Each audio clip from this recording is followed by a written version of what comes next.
Aujourd'hui, je vais te parler de ça. C'est l'oignon.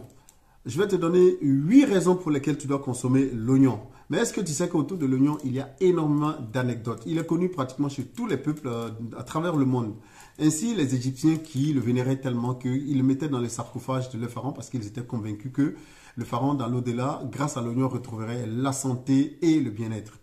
Les Romains antiques, avant d'aller se battre, ils en consommaient beaucoup parce qu'ils étaient convaincus que ça les protégerait et que ça leur donnerait la force. Dans beaucoup de peuples africains, chez beaucoup de peuples africains, on considère que l'oignon a un pouvoir protecteur et c'est un élément qui pourrait éventuellement chasser les esprits. Avant de continuer, dis-moi, toi qui me suis, si chez toi aussi dans ta région, il y a des anecdotes autour de l'oignon. Quelles sont-elles? Raconte-les-nous afin que ça puisse intéresser les autres. C'est toujours un enrichissement mutuel.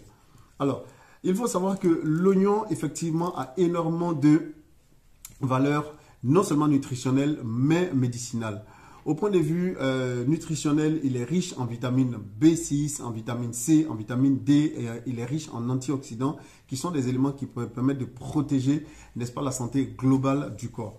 Il faut savoir également que au point de vue médicinal, l'oignon a démontré ses valeurs antivirales, antimicrobiennes, etc. etc. C'est pour cela que, d'ailleurs, il est très utilisé chez beaucoup de peuples qui l'utilisent au point de vue curatif.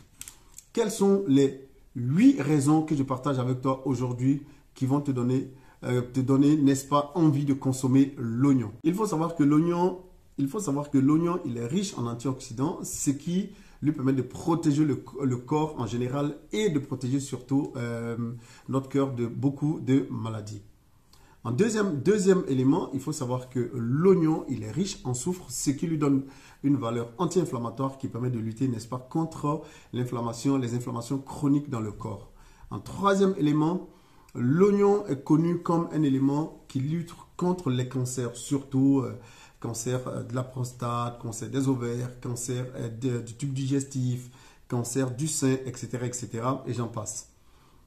En quatrième élément, il faut savoir que tout simplement, l'oignon permet de soutenir la santé du cœur et donc de faire baisser la pression artérielle. En cinquième élément, il faut savoir que l'oignon contribue à renforcer le système immunitaire. Tout simplement parce qu'il favorise un bon microbiote intestinal sain et donc par conséquent contribue à soutenir l'immunité, la santé immunitaire de notre corps. Sixième élément, il faut savoir que l'oignon a des propriétés antibactériennes. C'est d'ailleurs un des aspects pour lesquels il est très connu. Et ce pouvoir antibactérien lui permet, n'est-ce pas, de lutter contre les infections et de renforcer donc la résistance de notre corps aux agents, à l'agression des agents pathogènes.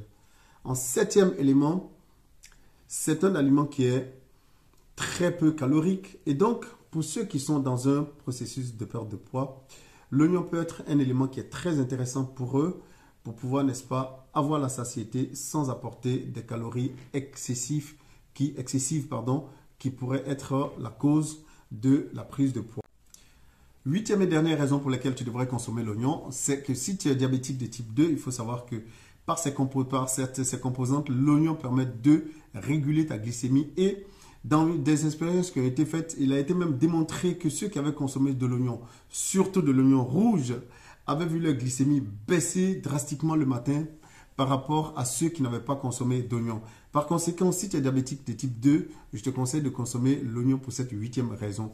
Et j'en profite pour te dire aussi que si tu es diabétique de type 2, je mettrai à la suite de cette vidéo dans un lien, un programme que tu peux suivre pour savoir quoi manger, pour ne pas faire exploser ta glycémie et savoir exactement quoi manger, comment manger, en quelle quantité, que tu sois en Afrique ou que tu sois en Europe, peu importe, parce que c'est un programme qui est un croisé d'aliments qu'on trouve aussi bien dans les zones tropicales que dans les pays occidentaux.